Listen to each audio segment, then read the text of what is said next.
we started. There's only one person waiting, so we may as well just start. Hello, one person. Hello. We finally made it an audience of one. The very definition of narrowcasting. I think we now know that it is definitely the close season. For all the people who are watching later, if I do it when there's no audience there, I should be all right. Then nobody will ring in or... Well, I know, but they'll watch it back later on. I'll make a video at home. We've got these darts flights, right? They say 4020 live on them. You can't see them because the camera's there. They're good. I can see them.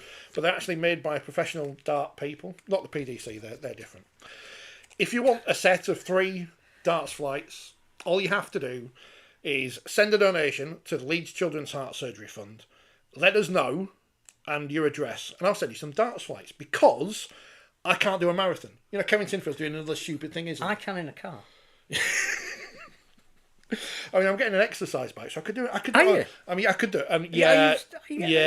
Yeah, because it's complicated. So if you want some darts, I know it's only 20 quid as well, so it'd probably fall apart. But do it at home. I can see the dog on your exercise. Well, yeah. Well, the cats will break it. They nearly broke my laptop earlier. But if you want some darts flights, I can't do anything exciting. Well, I'm going to do something stupid for charity in a few years' time, but that's by the by. If you'd like to make a donation, that'd be great, because my wife died earlier this year. She was looked after brilliantly by the people at the Leeds Heart Surgery Fund. If I don't look at you, it makes it even better. So Leeds Children's Heart Surgery Fund, I'll stick a link on the video description. I'll send you some flights. We've only got 10 sets, so if there's too many of you want them, I'll get some more, because it's all right. It's all in a good cause. I can. And it's the World Darts Championship. There was 2 World Darts Championships starting in the next couple of weeks. So if you want some flights, you too could be the next Luke Littler, because he's from Warrington. He's everywhere. He's from Warrington. Now, if Warrington had used him for their video for the game in Vegas, that'd be great, because he's famous. Luckily for Warrington, Wigan got to Conor McGregor before them. That tweet's still up. Now, when I worked at Wakefield, I didn't have the Twitter password. I don't know if Wigan have lost their Twitter password. I would delete that video if I were you, Wigan. Have they moved to Blue Sky like everybody else? Forgotten what they've left on Twitter. Didn't empty the rubbish before they went. Exactly. It's the Forty20 podcast. Is it? It's the final live one of I would say of the season, but not the year. We'll have a Christmas. Yeah, we've got a Christmas special, but the final live one of the year. We're going to look back at the year in a bit. But first, the news today. I'm going to look back at the year. I mean, so you expect me to remember things? Hashtag Leeds in crisis. Well, Leeds have been useless. We know that for the last 6 years. So that's not news. We don't even got paper to tell us. Salford have got some money, so that's that. They're carrying on. We don't have to talk about that now for hours. The problem is... I mean, Salford's ownership model and financial model has not changed, and they know... the same as everybody else, that it's perilous until such time as the new contract is signed with the stadium to generate more income. So the RFL have stepped in, or Rugby League Commercial, and said we will advance you what is effectively your money, because we're going to take a tighter look at your income streams when they do come on board, and you're in special measures. So I think that's all we can say. But yeah, is that like detention?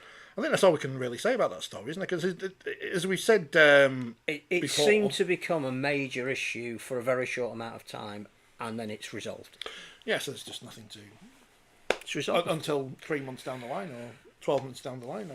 But that's not their Salford issue. That's a problem with professional sport, as we've said a million times before. Unless you've got someone with lots of money who's willing to waste lots of money on professional sport for whatever reason, ego, philanthropy, the same thing. Narcissism. Yeah, that sounds about right. Then nothing's going to change. Nothing is going to change. So that's just professional sport in the year 2024. Not in the Victorian age. But we'll talk about that book in a moment. So if that falls on me, you'll have to pick me up.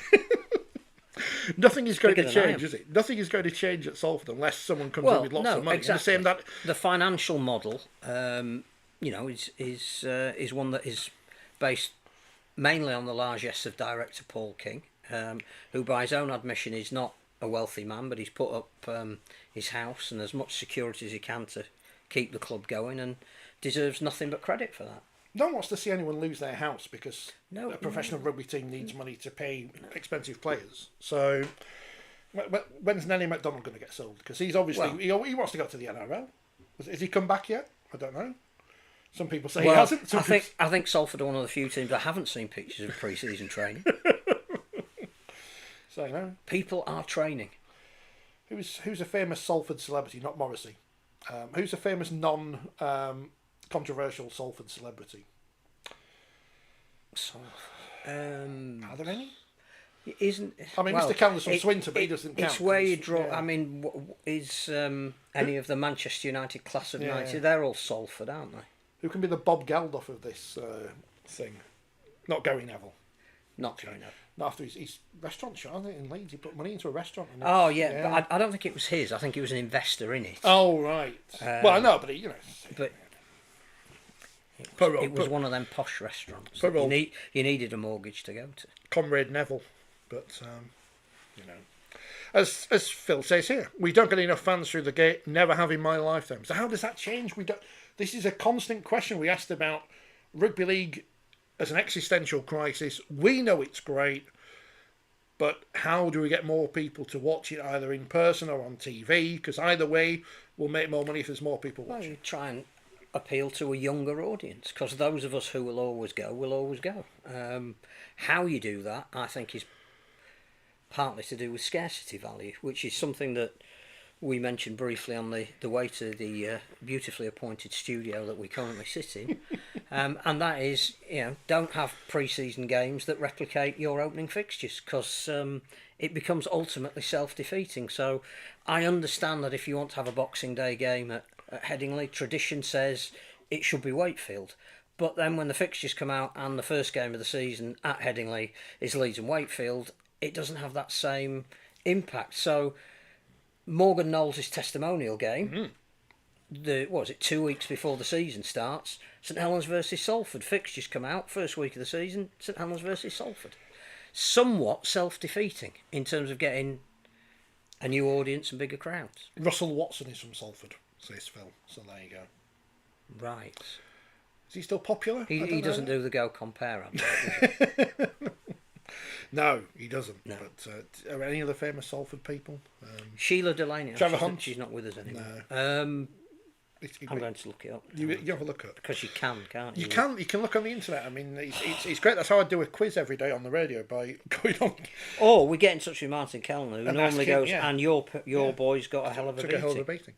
I do this quiz on the radio, and it started on the first show when I came back, and the answer links into the question on the day afterwards. So, like, today's question was Jason Manford. Jason Manford, there you go. Friday's question Christopher Eccleston. Oh, from all those programmes. Dr. Graham Nash of Crosby, Stills and Nash. Yeah. John Virgo. Snooker person. Ben Kingsley. Yeah, Gandhi himself. Robert Powell. Jesus. So we've gone from Gandhi and Jesus Christ. Jeez. This is education. Elkie Brooks. Yeah. John Motson. Oh no, he's not. He's no. The ghost of John Motson. I didn't know John Motson was from Salford. He's a Spurs supporter, wasn't he? Well, everyone. We're now into people I have absolutely never heard of. No. But now the BBC's in Salford. Everyone's Bez. Happy Mondays. Yeah, Bez. but he's one of those people who you probably wouldn't use in your promotional things like. I would. Conor McGregor. Yeah, but he's got a dodgy past. So it's kind of like. There's a few there anyway. Yeah, but so Salford, find some celebrities. We don't Celebrity endorsement. But look up their background before you use them. I was going to say 10cc, Phil. There you go, 10cc. Stockport. Oh, Stockport. Close enough. Well, that's where they built their Strawberry Studios. I think they were Manchester and then into Stockport. I'm sure one of them, Graham Goulman, I think, was one of Kellner's neighbours, I think. I can't think of any 10cc songs that have got anything to do with Salford. If we're talking about... Yeah, the things we do for love, because we ain't got any money. No. We're talking about getting a younger audience, we're talking about 10cc. I love 10cc. There's nothing wrong with fan of 10. Dreadlock Holiday, probably a bit problematic. I don't know. I think go for the early stuff when Godley and Creme was still there. Wedding Bells, that's a good track. I mean, that's after Under 10cc. Thumb, yeah. That's when they went solo. So what the hell are we talking about? If you know any 10cc, it's the end of the season, isn't it? 10cc special. Welcome to the 10cc podcast. There'll be a 10cc podcast, won't there? There will be. Let's do all their songs, week by album by album, track by track. So Salford need more fans. Big fan of the vocals of Eric Stewart. Salford need more fans. Maybe they should have a 10cc concert at the stadium. Put it on. Ring up Mr. Goldman. Or something. I mean, they've tried, haven't they?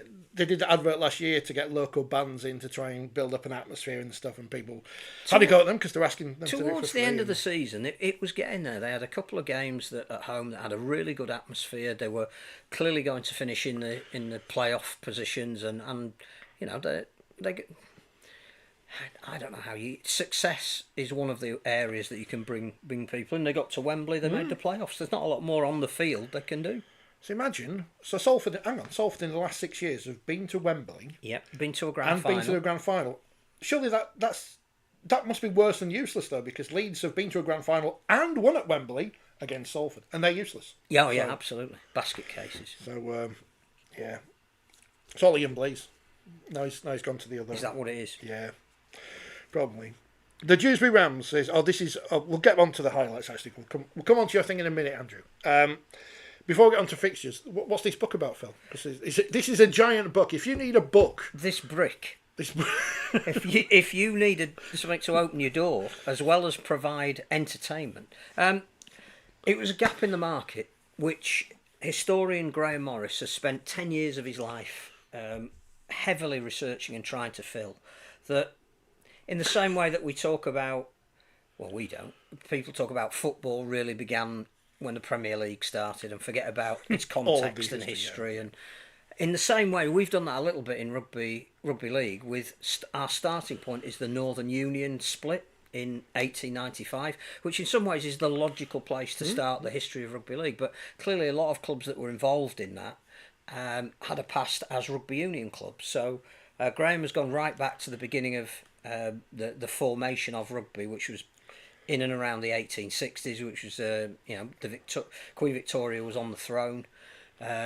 She died in 1901, which is 6 years after the Northern Union started. So he's taken it right up to that point and said, what did rugby, which then became obviously rugby league and football, look like, and how did all the clubs have context? And Yorkshire, Lancashire, England-Scotland rivalry developed during that time. We didn't start with England playing Scotland. It was North against South, and all of that, including the statistics. So how on earth he has managed to research it, I don't know. All in this huge 600-page volume. A tome. 10 years. I was thinking about writing a book next season. But it's all about the north of England as well. It's not just he's not too bothered about Oxford University, other than when they tore up here, because it's a big moment in rugby. So it's the comprehensive history that you will ever need about anything that ever happened. There's results and everything in it. There's results, there's league tables, there's pictures, those wonderful old pictures where everybody has facial hair. People with funny Victorian names, which we need to bring back. Yes, Shadwell, or no, Shadrach. Not Shadwell, the Welsh poet. But you've got, if you want to know what the teams and the score was on Wednesday, the 6th of March, 1895, at Home Park, Plymouth, between Devonshire and Yorkshire, and who played and who refereed so that's just pre-split, isn't it? That's just before. Yeah. Manningham provided what would have been the fullback. The three quarters were Cooper of Bradford, Dobson of Bradford, Crompton of Bradford, and Firth of Halifax. Iconic. So, I mean, it is absolutely invaluable if you are interested in the history of the sport. I mean, the county championship table that year was Yorkshire, Cumberland, Midland counties and Devonshire. And we're still talking about bleeding expansion. How many pages? Just short of 600. 600 pages? $16.99, a bargain at twice the price. If you know anybody who is a sports historian or loves the history and origin of rugby league, there is your Christmas present. 10 years of work, that's... Yeah. I mean, I don't want it to fall over because it could break something. We've done 10 years of podcasting and we've put no effort into that, so... no, it's amazing. And if you're desperate to have it, look on the Scratching Shed Publishing website. I'm thinking of ideas for books, because I've become very creative in the last few months. I've done some arts, some of which is... Well, people have seen my pictures of Paige Travis and Bevan French, and now I've given up on drawing people's faces. God, I can't do faces. Hands. But hands I can't do. So I'm just going to go into doing sooty or will have to- whatever. Yeah, just behind your back. Waist high. I bet that weighs really nearly as much as Phil's wallet, says Phil. No, weighs nearly as much as me, to be fair. The fixtures came out last week, which was, excuse me, very exciting. Well, because it wasn't that exciting. Well, it was, and here's the thing. Teams play each other. IMG spoke about points of the season where you can build up to and Peaks. whatever. Peaks, that's it. So obviously you've got Magic Weekend, Challenge Cup Final, Grand Final.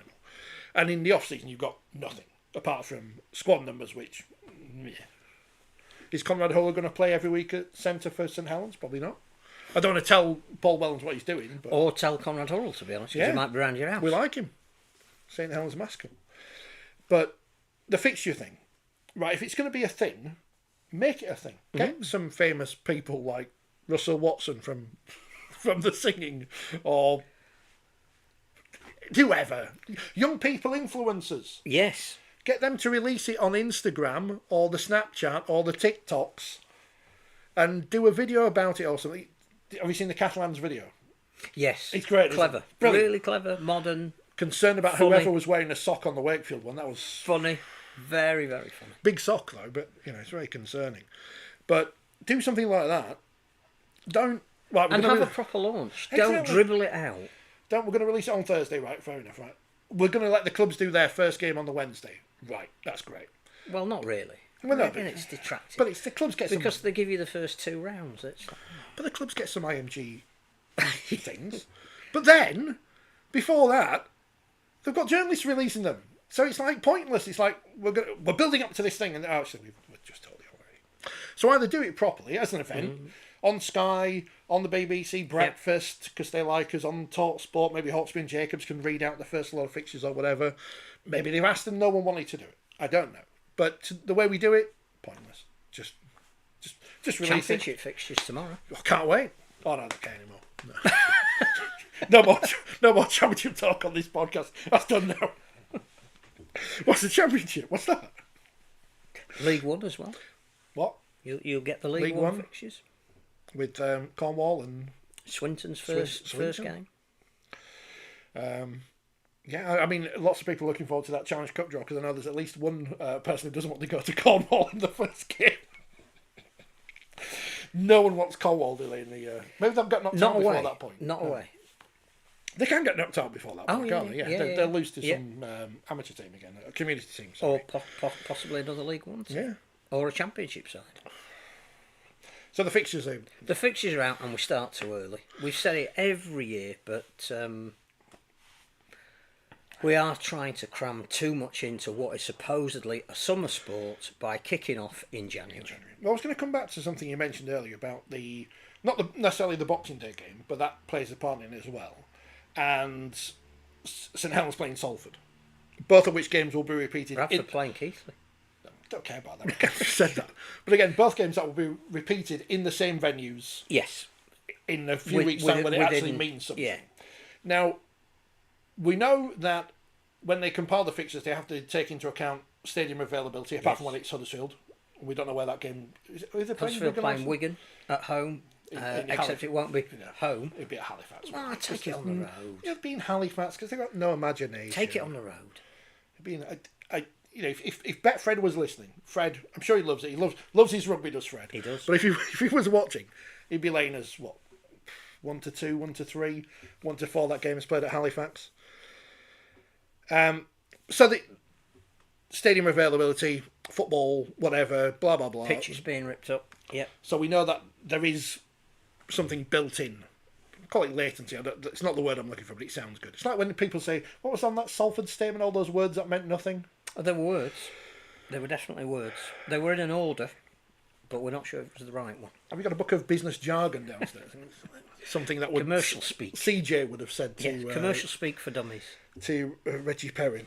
So we know they can do this. Well, surely they can say, right, so you're playing Wakefield on Boxing Day. We won't have you the first game of the season at Headingley against Wakefield. But presumably they feel that television would want Wakefield's first game in the Super League to be against Leeds. It's usually the way at Catalans. But we know it can't all be random.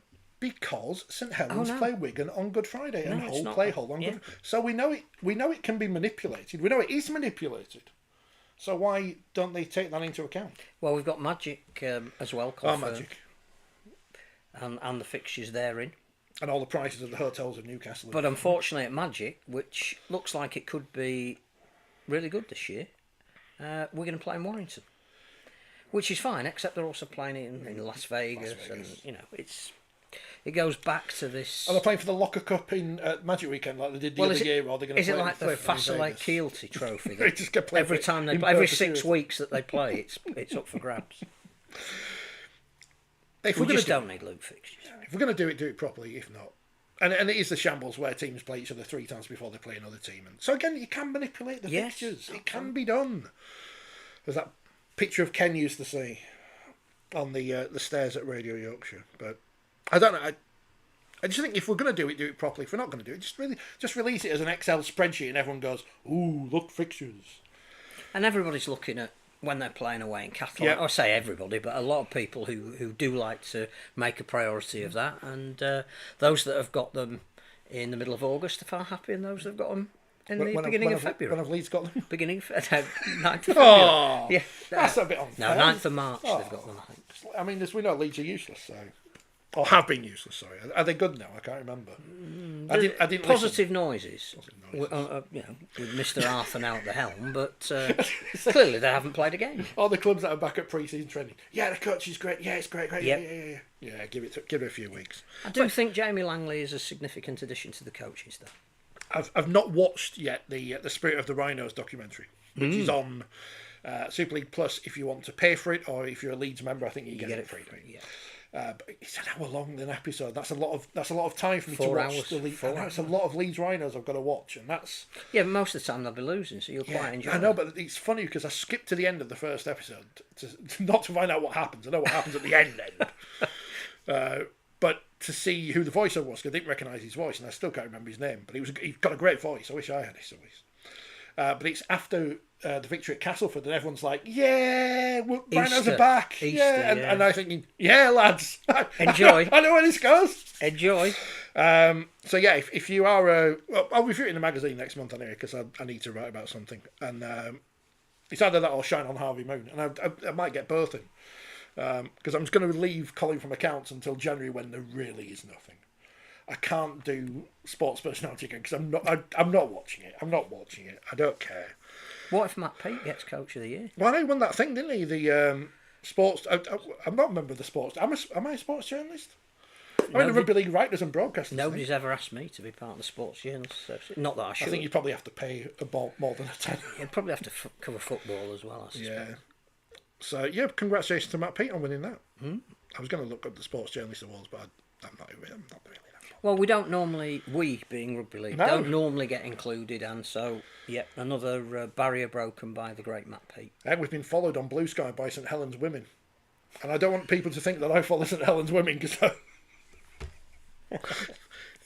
life's complicated enough.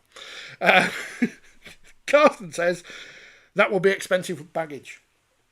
It's a weighty book. Yeah, when you come over, just bring a holdall with no clothes in, and we'll fill it up with... It's a weighty tome. Yeah. I mean, this is the thing. You can use your 4020 dart flights as a bookmark. Well, if you're not a fan of darts, you too could be the next Luke Littler or Peter Wright. He's a Rhino supporter, apparently, when they play in Leeds. Yep. Maybe an Eagle when they play in Sheffield. Nothing's happened with that recently, has it? That's still no, it's still ongoing. Yeah, although a lot more in the paper today. I've not read it. Mr. Ian Swan. Yeah. Is it all the news? Salford fixtures. I think that is because we'll talk about the wheelchairs in a bit. Yeah, there shouldn't be any. I mean, the Golden Boot long list for wheelchair is about to be announced. Is it what's at 6 o'clock in the morning our time? I would think so. Yeah. I think you'll find some England players on it. Now, should an English player win it? Over the 2 games, I think I'd say yes, but I don't know who. Oh, happy birthday, Nathan Collins. It's his birthday today, apparently. Uh-huh. I was told by the birthday girl, Brian Barwick. So, right. Happy birthday, Nathan, on his way back from Saint-Lô. Yeah. from the equestrian centre. If a horse just It turned said up halfway estimated through. attendance 2,000. Yeah. If that's right, that's He looked impressive. good on telly. That's He looked really good, impressive. good on the stream. What about, says LG, Beaumont calling out the UFC heavyweight champion to a bet? Man loves his headlines. He does.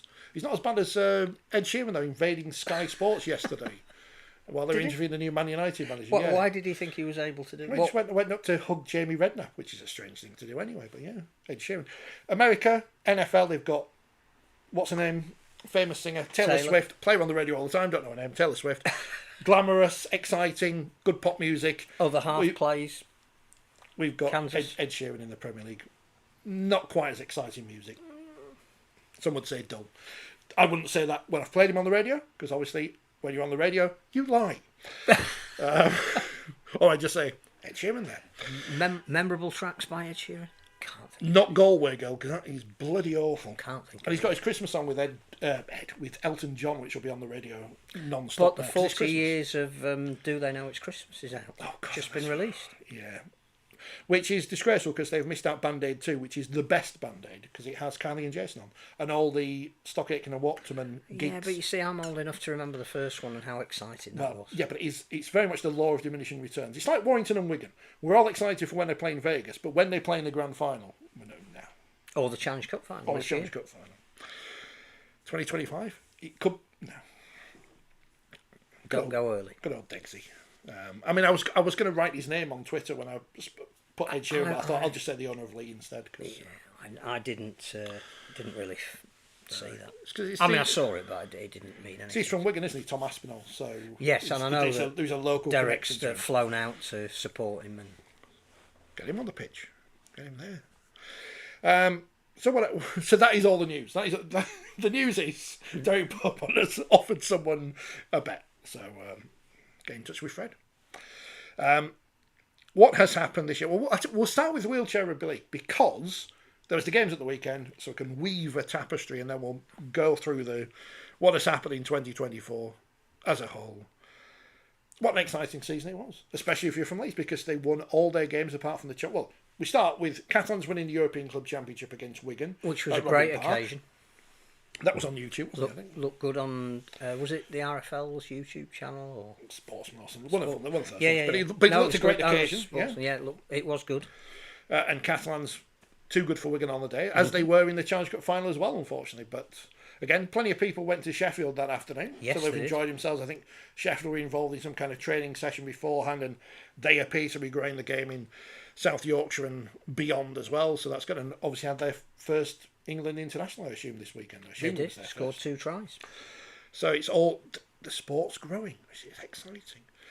So Wigan, Catalans there, Bet Noir, got to the semi-finals of the playoffs, lost to Leeds in a cracking game at the Edge, and then Leeds played Halifax in the grand finale, having had so many great games over the season. Leeds having so many late wins over the season that they won all 8 of their fixtures, but it could have been so different. But there's something different about this Leeds side because they went to the grand final, they were losing to Halifax, but this time they're champions again. They have resolve. Championes. I think the exciting thing about wheelchair is domestically the Super League will be 8 teams next year, and we don't know who's going to get the nod, but what we do know is Edinburgh Eagles have applied, which again, you're talking about the spread of the game, doing things that the running footprint can't do. There won't be a team from Edinburgh putting in a bid to be in League One in the near future. And we've got the first Test match in New Zealand. And they were great, weren't they? I mean, obviously the results were blowouts, but you've got to start somewhere. The strange thing about wheelchair rugby league is even when the score lines are not entertaining or what don't look like they will be, the game tends to be somehow because of just the way it works. The Celtic Cup was played in Ireland for the first time. Wales toured America at the start of last year, which is easy to forget because it was last February. So, I mean, in terms of its footprint, wheelchair rugby league has maintained that forward momentum. I was going to tell someone else this and I forgot. So what I'll say on the podcast instead. St Helens have got this link up with Liverpool now because of the women playing. Yep. That will be the perfect marriage because Saints have been talking about building a wheelchair team tighter with Liverpool. Mm-hmm. I'm sure it works on Liverpool's foundation. I'm sure they will be looking at reason why stuff they for disabled sport or para sport or whatever you want to call it. Yeah, So absolutely. That'll be part of their aims and objectives. they might be able to find a sports hall because seems to be the sticking point for a lot of these teams. So no, I thought we ended the wheelchair season with a really compelling watch from France. I mean, clearly there'd been 2 internationals on the Thursday. England played Spain and France played Ireland. A lot closer than you thought in both games to an extent. extent. And well, the whole thinking behind it was to give all of the squad players in the performance unit a chance to experience playing international rugby league. So the debutants in the England 16 played in that first game. Great to see a revival of Spain, who we saw in the World Cup, but not a huge amount has happened since. But they're obviously still are keen to be part of the European scene, and they're talking again about developing their running footprint on the back of wheelchair rugby league. France, who gave some of their fringe players a chance as well. They played Ireland, and full credit to Ireland for travelling. There's not huge grants about for that kind of thing. It's a hell of a commitment. And then the England and French performance sides, for want of a better word, played each other on Saturday, 32-28 to France. England were leading 12-0. Quite a feisty game. They clearly do not like each other. Sin binning for Seb Bashara. Yeah. With running in. Scrap. I say running in, wheeling in. I was talking to someone during the game. We did say a bit of a scrap would either go viral. People would like that. And it was close. It was a lot of pushing and shoving in a chair. It was. I've never seen a game, and obviously it's not as if I've watched hundreds of years of wheelchair rugby league, but there's so many stoppages for chair breakages. Yes, and stuff. Wheels were popping all over the place and falling out. And I've seen Martin Coyd on TV so much wandering on with his headset. As a mechanic. Yeah. I wonder if that was detrimental to England, the fact it was very stop-start. They couldn't build momentum. Not saying that France didn't deserve the win. No, I think Nico Clausel's coming off the bench changed the game, because actually when it was down to 4 players aside and France were 12-0 down, they suddenly were 18-12 ahead, and Clausel was brilliant at making the most of that extra space. So no, I think every time England looked like they had a foothold in the game, the French had just enough to peg them back, and it ended up being obviously we want to beat the French, but to have one test in England that England win, one test in France that France win, it sets it up now for next year when the 2 nations play each other. I was amused when the French set off their fireworks when there was a try that wasn't given. That was good. Yeah. In an indoor arena. Big fan of it. Yeah, what do you think we smoke in an indoor arena? Idiots. What's the French for idiots? But it looked good. It did look good, and it sounded good. The coverage was good. Yeah, I mean, I know we had no commentary. We got the halftime interviews. I think if Michel, what do you think? Something in French. If they'd have gone on France, we would have, I think, had that French commentary. But because we were on the RFL YouTube channel, I wouldn't have minded if they'd left the commentary on. Because, no, when you watch just random foreign sport or whatever, or if you're one of those people in the olden days who used to scroll around the shortwave listening to Racing Santander or whatever, then you would have enjoyed the. Oh, absolutely. You can work out people who watch Japanese wrestling prefer to watch it with the Japanese commentary, even if they can't understand it. A French commentary, which is excitable. Yeah, I think their team winning late on would have been a great listen, but it was a great watch. Yes.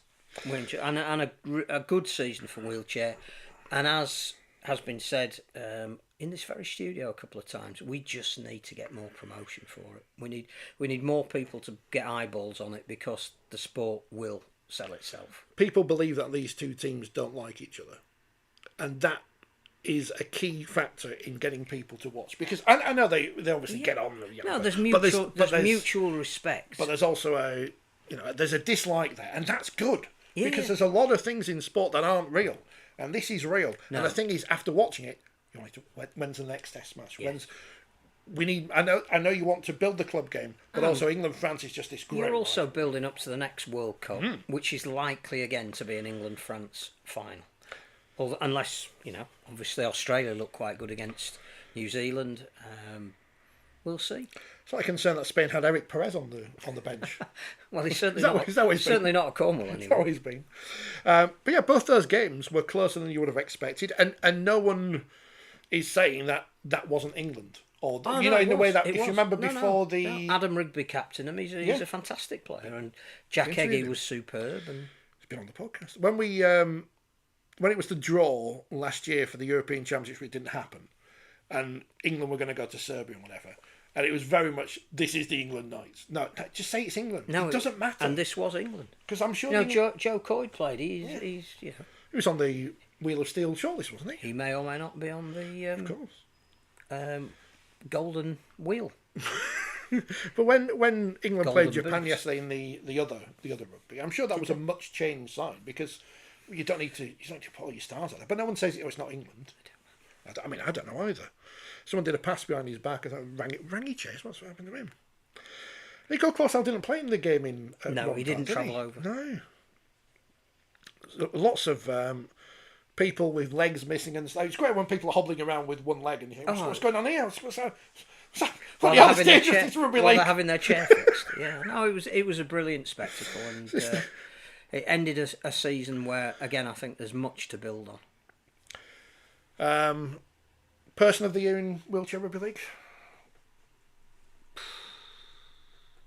Because that's a different thing to... I mean, again, you've got to see virtually every game, haven't you? Because it's hard to compare. I think there's been some massive transformations at Hull.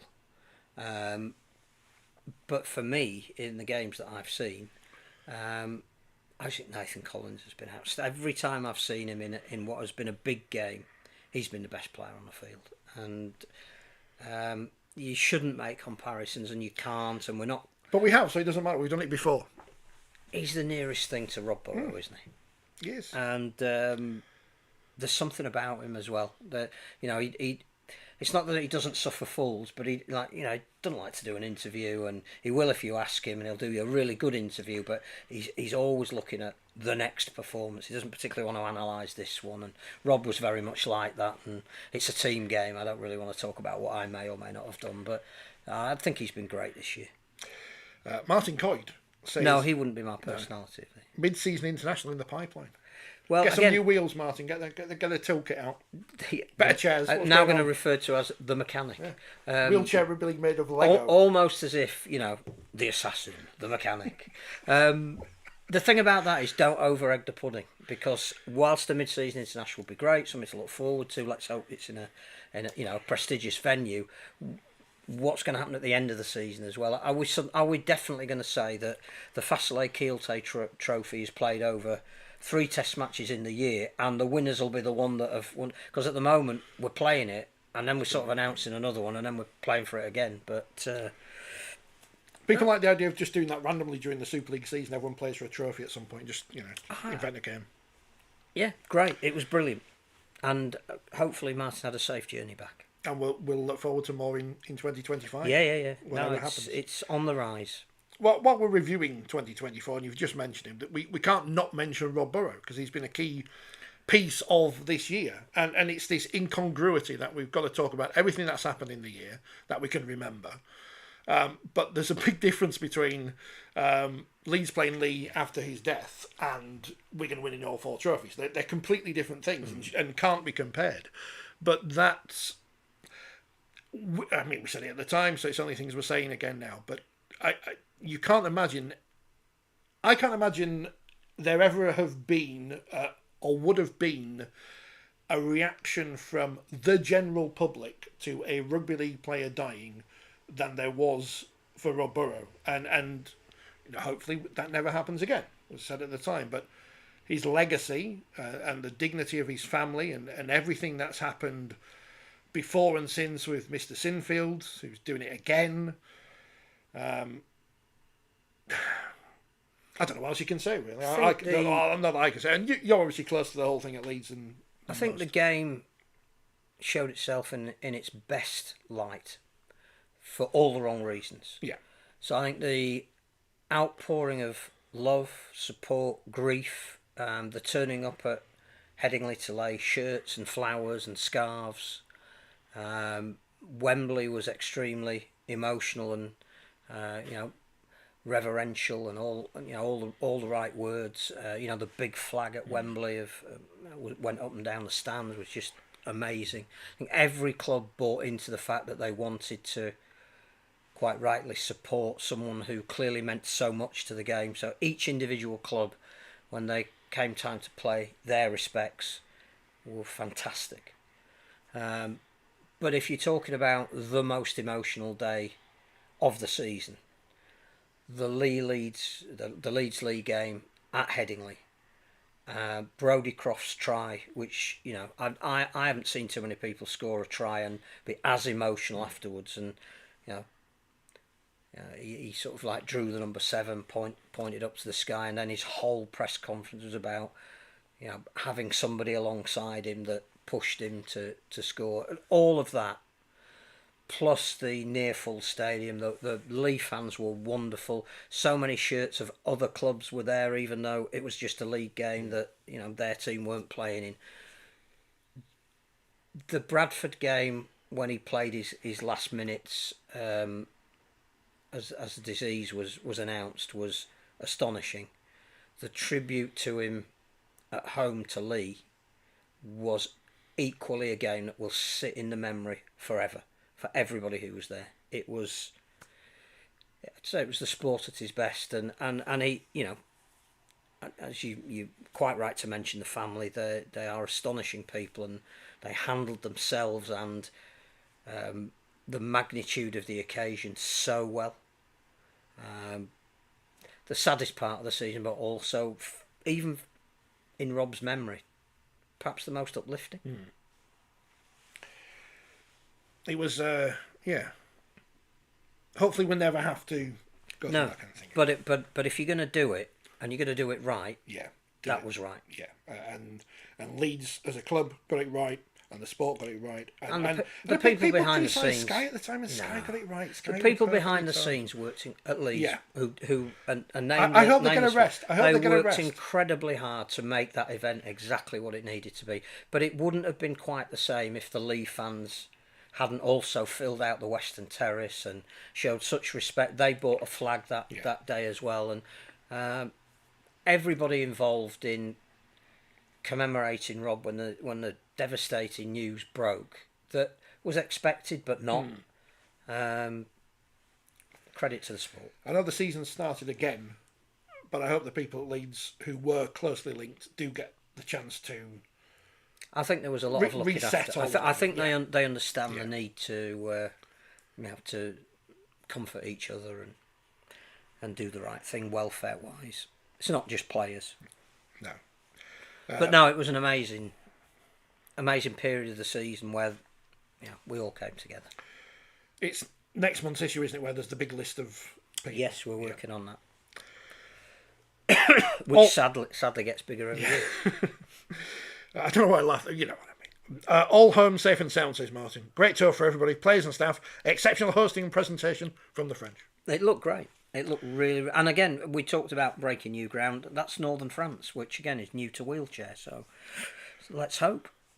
I don't know if you mentioned it last week. We didn't, Phil, but we also lost Ken Gill from Salford. Yeah, he's Salford.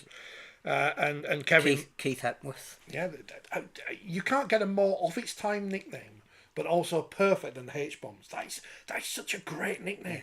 Such a great nickname. They don't have those anymore. Where are the nicknames gone?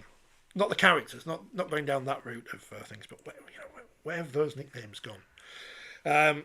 As Kevin mentioned as well, nearly 20 years to the day we lost Mike Gregory as well, and Paul Derbyshire. That's been commemorated on social media, and rightly so. And again, I think if we look back at what Mike Gregory will have suffered, in the knowledge that that's exactly why Rob Burrow was trying to raise awareness and make sure that MND sufferers weren't as alone as Mike appeared at the time that he passed. The same with Paul Derbyshire. And other sporting people, Don Revie would be another one who, it's almost as if we move them to the side and, quietly and politely announce that they'd passed away. We didn't do enough to raise and heighten the awareness of the horrible disease they were suffering. I remember watching the the BBC did a video, Leeds United, the glory years, which obviously covers the 60s and 70s, and one of the last shots is him in his wheelchair at Ellen Road, and it's poignant then, but it's even more so now because we know what he was where like. we are now. Yeah. We'll talk about the men's season in a moment, but the women's season started with St Helens winning it didn't start with St Helens winning the Challenge Cup, but that was in the middle of it. They were magnificent. They were, and Leeds can't win at Wembley yet for whatever reason. I don't know. Been twice, lost twice. Might not get that this year. We don't know. Next year, but what I must say is that even in the year since the first one, there was a lot of hype around because the first time you do something. Yeah. You make history. The second one, actually, I think more people bought into the fact that women's game is now part of the Wembley occasion. Wasn't as good a game, I don't think, this year because Saints were so dominant. But I think more people were there. I think more people appreciated the fact that it's a really important part of a women's calendar. And the BBC, again, deserve credit for treating it with a reverence. And yeah, we'll argue until the cows come home about the best order of ceremonies at Wembley. But I thought that women's game was elevated this year in terms of the awareness around it. Said it before on the programme, but because she's so consistently good every week, I don't think we know how good Jodie Cunningham is because she is that good every week. Well, I can't wait to see her play against the Gillaroos because that is the test. We missed playing against them in the last World Cup. The game in Australia, the NRLW, is we can chart it exponentially going skyrocketing, and we don't know how good our players are compared to their players because they haven't played each other, and you suspect in terms of preparation, fitness and payment, clearly you would expect the Gillaroos to win, but I want to see how good Jodie Cunningham is compared to the Gillaroo forwards, and I suspect that for at least 60 or 70 minutes she will match them. And obviously the likes of Georgia Rocha aren't looking out of their depth, are they? Not they're playing every week, and Holly Mae Dodd and whatever, and soon to be joined by Paige Travis, who's off to Parramatta apparently. Oh, is that an exclusive? Whatever, Parramatta announced it, and not the only person who's linked with or come under the radar of the NRL clubs. As you wouldn't expect them to be looking because they're looking everywhere for talent. And I'm looking forward to that game because we know that the English girls are in camp over the December-January period. Because of the collective bargaining agreement in Australia, the Aussies have time off, a certain amount of time off. Good job we don't pay them in it, so we can just do whatever we want with them. That levels the field a little bit. They're all making podcasts and stuff. But again, I just think that's going to be a great spectacle for Las Vegas, which Matty Ashton at the Grand Prix this week. So it's a Matty Ashurst then, he's not going, is he? Have they officially announced him at Salford? Oldham. Yeah. But he's got a farewell testimonial dinner at Wakefield. Yeah. Is it this week or possibly next week? So Saints won the Challenge Cup final. And were fine value for it. Paige Travis winked at the camera, that was good. Call me Cocker, I have to keep bringing this up all the time. It's great interaction. There I'm in the tunnel at Wembley. Mixed zones are weird things, aren't they? Because you grab people and say, well, not grab them, but we always speak to me. Faye Gaskin's retired, or has she retired? We don't know. But so Saints will be in a little bit of transition next year. Leeds, we know, will be. But Saints, they won the League Leaders' Shield, not at a canter, but they won it comfortably in the end. It came down to the last couple of weeks, but yep. Got to the grand final, and York, having had years of saying, well, Lindsay Anfield, she can't win finals. Bridesmaids. She can't win finals. She cannot win finals. Finals, no. Win the grand final last year on home soil. This year they go one better by winning the grand final at St Helens. In the rain, played perfectly for the conditions. Georgie Hetherington, player of the match. No, I said man of the match. Player of the match. Went on to win Woman of Steel as well. Deservedly so. And, you've got to give all the credit to York that you can find because that's 2 years in a row now. They have gone on.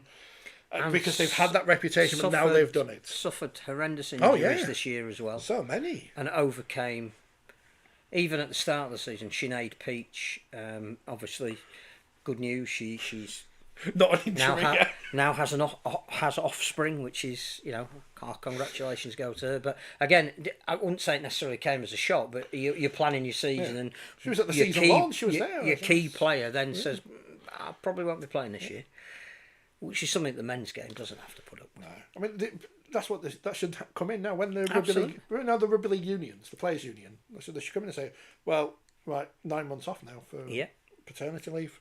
It's equality. No, I think York were amazing at the end of the season. I think the other thing that's been fabulous about the women's game, if we broaden the scope of it, I mean, we've had World Cup qualifiers for the first time. So, Nigeria have progressed to the World Series, which will be amazing. Ireland are in the World Series, but there's a whole bunch of European qualifying. The Pacific Championship that's just finished in the Southern Hemisphere, we've seen Samoa make the World Cup for the first time. Fiji are in the World Series. The whole spectre of women's sport is elevated at the moment, and we are playing our part in that. We have the Americas Championship as well. The Canada Ravens are in the World Series, so fantastic. It's all exciting. It is. No, it's all exciting. Honestly, glad we got in. We're not here as cheerleaders. No, but. Yeah, we're going to be sceptical, haven't we? What's to be sceptical about? With the limit in the acknowledgement that we have limited resources within the sport, the games that have been put on, particularly for women's nations that are just starting out, Greece would be a prime example of that. Moving into having a domestic league, your national team plays, gets to a playoff to decide if they're going to the World Series. Netherlands were great when they played. These are all opportunities that didn't exist probably even 12 months ago, and it's fantastic. And the most exciting thing is, we spent a lot of time there talking about the likes of Jodie Cunningham or whatever, but Wigan are having a resurgence again. Super League champions in 2018 because we were there, and now they're on the way back. And you would think, well, Leeds are possibly going to struggle this year, but they could be the ones who are challenging York. You don't know. I think are also changing as well. The quickest improvements came in Wigan last year, and Dennis Betts was phlegmatic enough to say, yeah, we finished fourth last year, we finished fourth this year, but they looked a different team finishing fourth this year, and the improvement they showed in their resilience and performance, you wouldn't back against them being the big improvers again in 2025, and that could take them to a final. What do you like seeing? Exciting young players just turn up and go, here we are, and Wigan are full of those. And all the teams are full of them, but Wigan, as we mentioned with Izzy Rowe last week, ridiculous to be doing that on the international stage at 17. Can she do it against the Australians? Well, we don't know, but what an opportunity. It ain't going to do her any harm for us to find out. You need benchmarking in your career every now and again, and if she comes away and says, I've now played against virtual full-time professionals, I know what I need to do at that level. And she may even, at some point herself, get a contract in that competition. It'll be an amazing opportunity. I know there's a slight difference between playing international rugby league and being on national radio. But if I didn't make my national radio debut until I was 33, so twice her age, she's got a whole... She has. It's so exciting. And I've said before, because we can't play, because we couldn't play, we live our lives vicariously through these people who play whatever form of rugby league. And it's always exciting because you always know there's somebody else coming along and everyone gets better. And the next generation of women's players will be better because of the training and the strength and conditioning and the money and this and that and the other. Where it's going to go, we don't know. But we do know right at this minute, the NRLW, if it's not the biggest competition in women's rugby of all codes, it may be the biggest in all rugby because it has everything that the Premiership Women's Rugby over here. And again, that's expanding next year, and they're talking about expanding again the year after. So we're going to have a New Zealand Warriors team who are going to be incredibly competitive from next year. Up the wires. Kevin says it'd be brilliant if York could do the same for the men. And he also mentions Warrington's women underperforming considering the resources they've got. And the interesting thing here is, of course... it'd be interesting to know what resources they have got. Because all the players seem to be signing for Swinton. I don't know how York ended up where they are, but it's obvious because there's a lot less money in the game. You can probably build a team for a lot less money. But I think the other thing is it's also an acknowledgement by the club owner that the women's game is as significant in its way as the men's game, and obviously they're starting wheelchair as well. Now, clearly, in terms of commercial interest and income and outgoings and all that kind of thing. The women's game is understandably behind the men's, but if you treat them both the same, then the exponential growth of the women's game will pay you back. Leeds have got separate sponsors. I think for all three teams, haven't they? Yeah. St Helens have got different sponsors because you can buy the kits in the shop and they've got the different sponsors. If you don't like home bargains, if you're a snob, you can buy the women's kit and still support St Helens. Wigan are obviously buying into it now again. But if you're not buying into it, then you are going to miss something. Well, we know Wakefield have relaunched, and obviously Castleford are trying to, not necessarily get back to the glory years, but they've realised that having a women's section is important. I don't know if Warrington were well resourced. I know most of their games were at Victoria Park rather than at the HJ. What I don't know is whether the Warrington need and desire to have a winning men's team in the Premier competition is all consuming. Well, that was and only Warrington. I haven't asked Warrington that question. Maybe we should, but it'd be interesting to know what resource they have had. That was the key, wasn't it? When they played St Helens on the telly, the men, on the same day that the women played St Helens at Victoria Park, and you think it's just stupid. And it might be down to ground access, but they own their own ground, so I doubt it. Must have more than one set of changing rooms at Warrington because they had the Women's Challenge Cup finals there. As we remember. Blazing round. See, we've got through an hour and we haven't spoken about the men's blazing round. Well, no, but it could have been, and it wasn't your fault. It wasn't Conrad Smith's fault either. I'll give you an answer. I think it's all still on the BBC website. Not that. Not the argument. That bit. Not me bottling out of interviewing Danica and stuff. Kevin, he says Warrington sponsors are Hoover, and having it on a woman's shirt. Oh, Kevin. Those days we've got flags and stuff.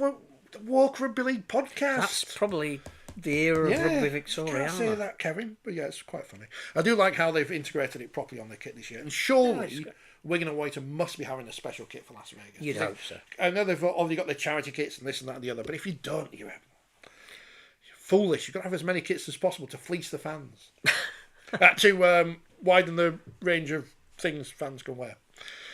So that was, I think that's the women's season covered. No, it was great. It was exciting, and we'll be back at Wembley again next year, and it'd be great. And it'd be nice if someone different won it. Just because I've got too many videos of Saints winning at Wembley. We've got a new team in Super League in Lee. Be interesting to see how they go. I'm particularly interested in further developments in the south. At what point will a Cardiff or a London or the Army be deemed to be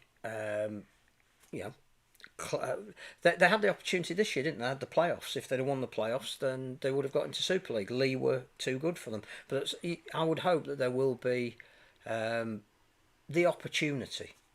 Wales are in the World Cup for the first time. You would hope that might bring some more women into the game that would benefit perhaps the Cardiff team. And I think the sooner we do develop Super League geographically for women, the more solid a base we will have. When they build the Rugby League Museum, and we've got plenty of things here that we could donate to, do you think I should send them the sympathy card that the Saints players sent me? Will that look good in it? Because that's a one-of-a-kind piece.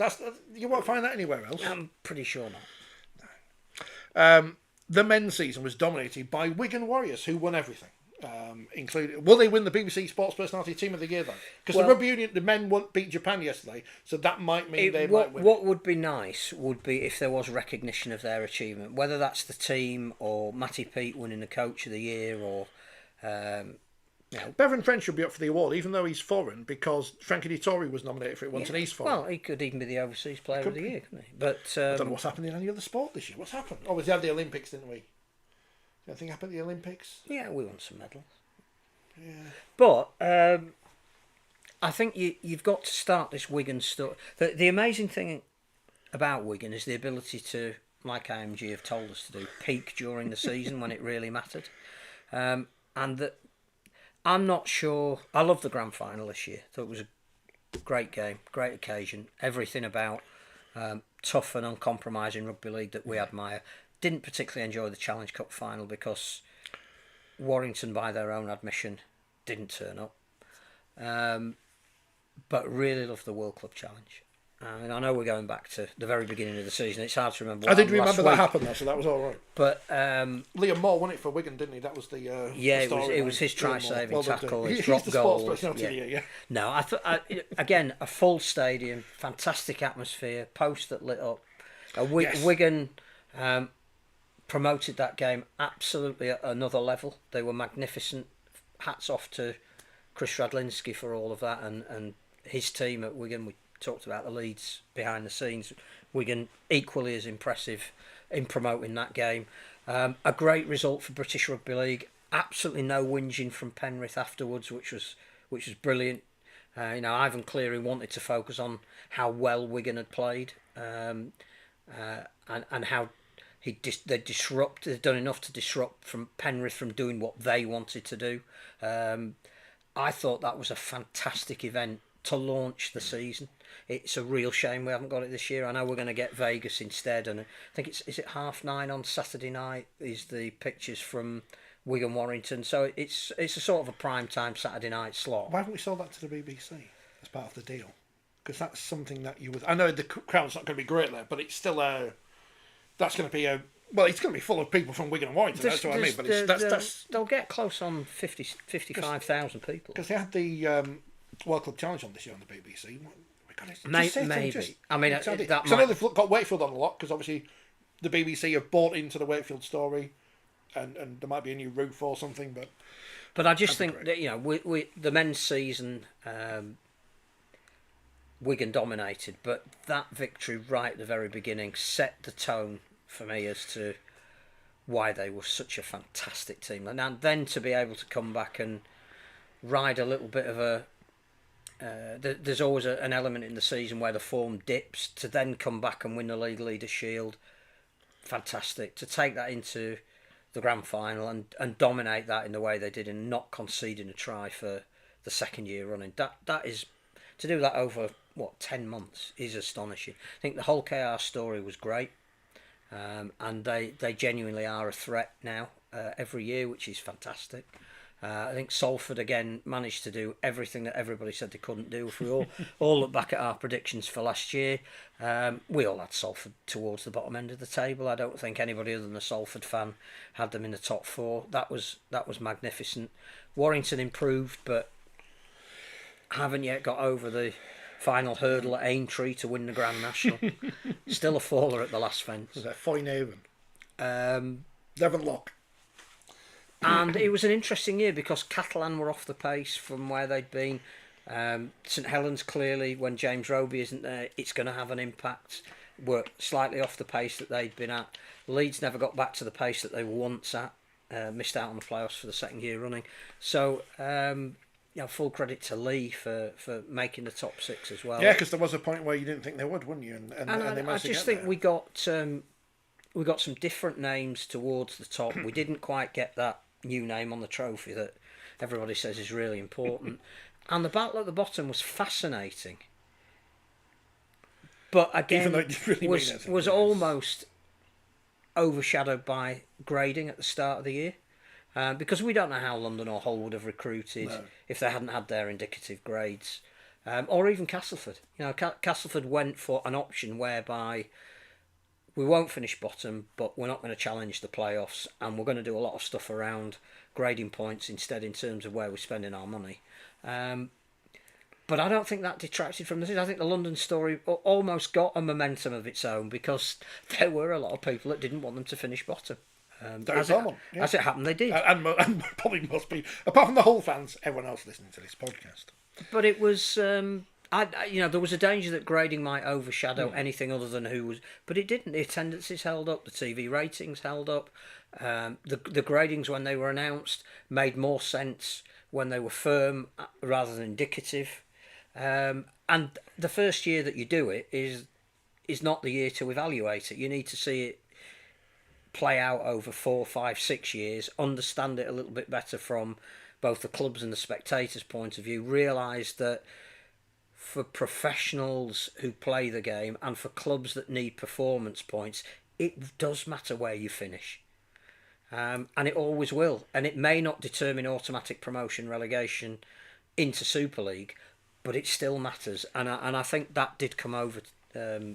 Most of last year. I didn't hear of anybody that said, because we've got graded, I'm not going anywhere. Well, those are the people who just make up excuses not to go when they were never going to go anyway.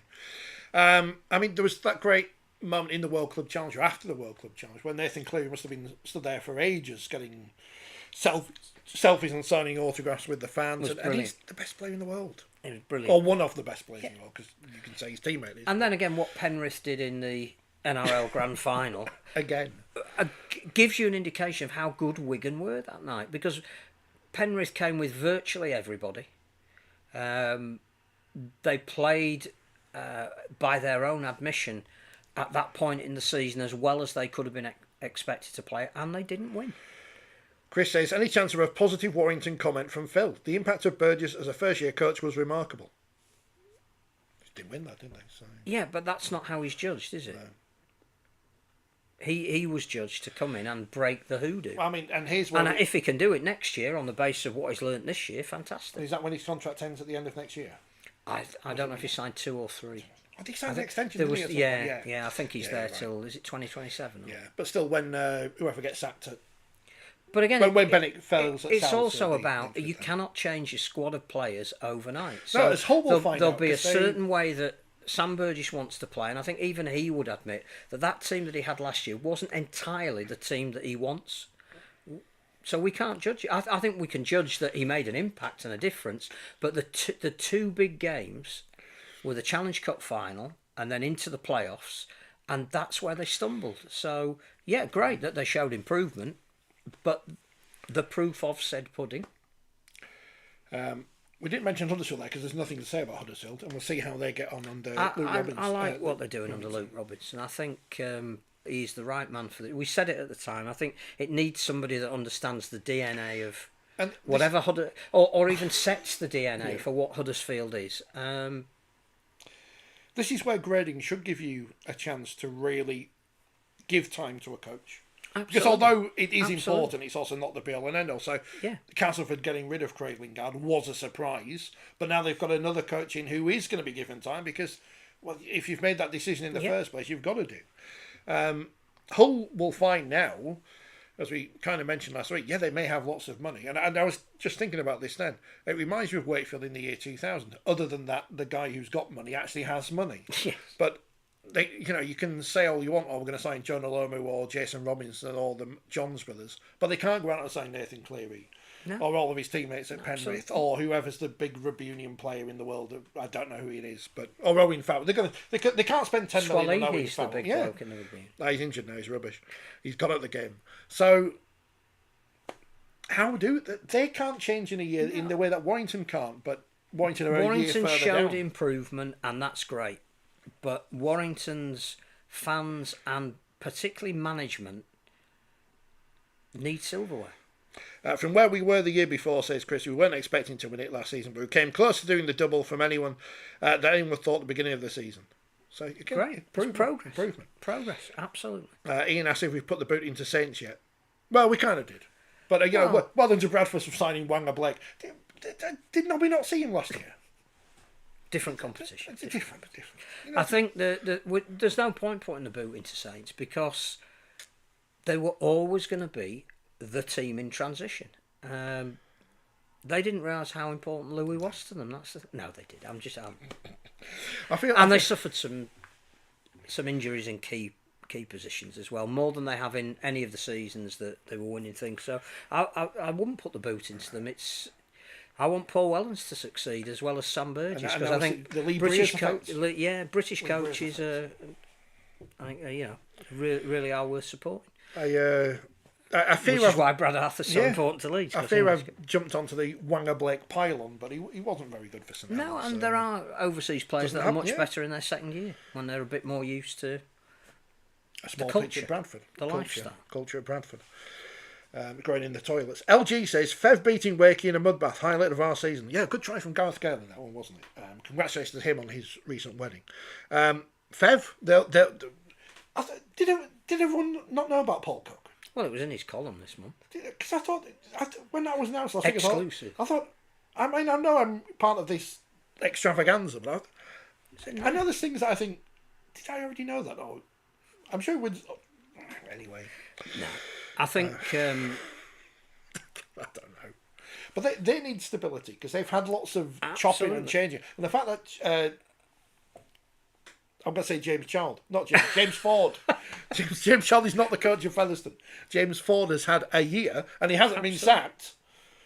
I think the other thing is that for a club like Featherstone, grading is important because whereas all the focus and promise to the fans was we're going to hit Super League, there now are those building blocks as to how you will get to Super League. And I think having James Ford, having Paul Cook, having Paddy Handley now at the helm, I think there is a realisation that it isn't just about recruiting a gang of players that you hope are going to win the last game of the season. It is more about all the other elements of your club, and a lot of the things at Featherstone, particularly owning their own ground and the land around it, it's really important. So yeah, I think the Championship will be interesting this year because there isn't a Wakefield, there isn't a Toronto as was. You know, there isn't a team that is obviously there to be the front runners. I think it'd be a really, really good competition next year. All the big world cultural sites, Toronto, Wakefield, and Featherstone. I mean, the good news, Ian, if you just joined us, is St Helens Women have followed us on Blue Sky, so that's exciting. Everyone go download Ian's new podcast. It's called It's Not a Toy, and it's about collecting. And it's very, very good, because I've listened to it all. And I don't collect toys, I collect rubbish. I've got some dinky toys. I've got a whole box of Olympic stuff, which I've managed to palm off now, haven't I? Which is very good.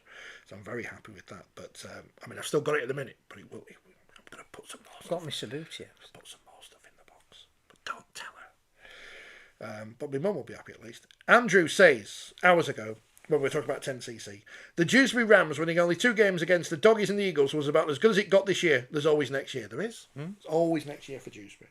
In exciting League One, which doesn't have Aldermen. The important thing for clubs like Dewsbury is that they can stabilise in League One, and again, they now have a roadmap of if they do get back into the Championship, what will make them sustainable. It'll be really interesting to see how Hunslet go in the Championship, because I think even by their own admission, they've probably been promoted a year before they'd planned to. So suddenly the focus is on recruiting the kind of players that they think will keep them up, but they need to be aware of everything else around building a sustainable club. Otherwise, you become a yo-yo club. So, yeah, you would hope that with the support that Dewsbury have got, they've got a very, very loyal fan base, that they might enjoy being in League One and winning more games and being in the playoffs and maybe going back to the Championship. Well done, Oldham, on dominating League One. Yeah, absolutely. Well done, Wakefield, on dominating the Championship. Neither makes them the team of the year because they've done the bare minimum they were expected to do. And I know that sounds harsh, but they have. Well, they recruited to do that, didn't they?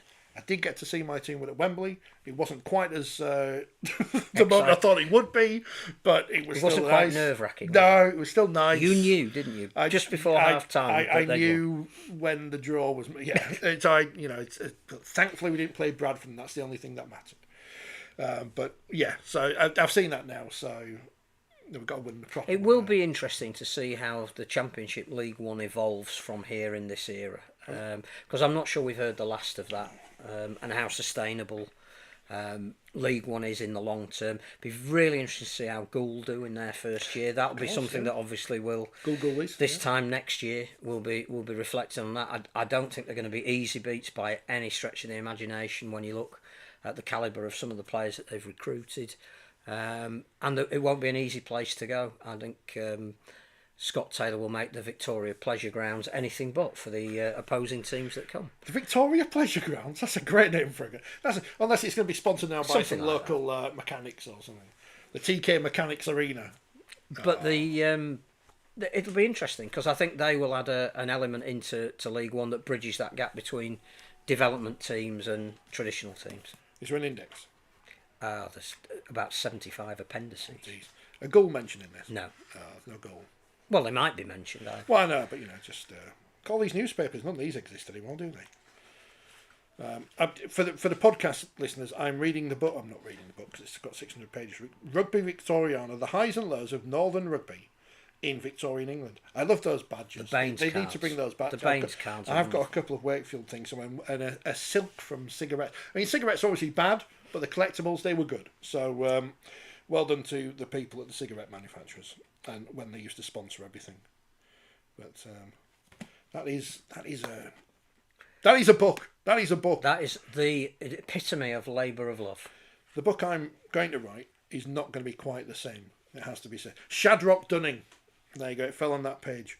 Dewsbury quits rugby. During a Yorkshire Brackets Rugby Union competition number one committee meeting. Number one committee. At the Commercial Hotel in Leeds. Still going? Not called that anymore. No, I don't think so. On the 1st of December, Dewsbury announced its resignation from the contest, citing meagre support and difficulty in raising a team. They were bottom of the league at the time, having hosted the Yorkshire-Lancashire match a few weeks earlier. They abandoned playing rugby union to create the Dewsbury and Savile Brackets Association Football Club. Don't know if they're still going, but and in North East Rugby League, it is desirable. But as we found out, it is still desirable, but it's making it practical is getting there. It's the difficulty. Good old Queen Vic, as people probably would have had their heads chopped off at the time. To say, I think that's it, isn't it? I think that's the year in. Have we missed anything? The year in the round, I think, was pretty much enjoyable. It was a good one, wasn't it? There's always going to be highs and lows, so I'm sure that even if you listen back to this programme, there'll have been the odd one where we weren't quite as positive, but actually it was a really enjoyable year. Phil says, I believe David Beckham has been to Victoria's Pleasure Garden. And on that bombshell... He's possibly still there. Thanks for listening. Your support over the year has been much appreciated. Thank you for all the interaction. It wouldn't be the same without it. We'll be back next year. We'll be back before Christmas anyway with our Christmas special. I don't know when it will be. We're going to have a quiz. Oh, yeah, I've got the NRL board game, the official footy show board game. So loads of casual racism and misogyny in there, I'm sure. So that'll be a good episode. Probably our last. They can't take us off the air. That's right. That's right. It's like inventing your own radio station. You can't take yourself off air then. Who would do that? I know. And I mean, if we get accredited next year, we'll be back. But we'll also have some. I will get some guests before Christmas. I just don't know who yet. But we'll sort them out at some point. We said we'd do an hour and a bit, and we've done an hour and 20, I think. So have we? Yeah. We started a bit early. So thanks, Kevin. You're one of those who always sends a message. It is really appreciated. As I said at the top of the programme, not been the best of year for me, but your support and continued turning up for these podcasts is very much appreciated. But then again, if no one listens, we still do it anyway, because that's the only way you get accredited by the RFL. And if you've downloaded us in Mexico to make us number one, thank you very much. Buy the magazine. Buy loads of books from Scratching Shed, and we'll be back at some point in the near future. Where is yeah, put the book up. Buy the book. It's bigger than Phil's head. It's bigger than me.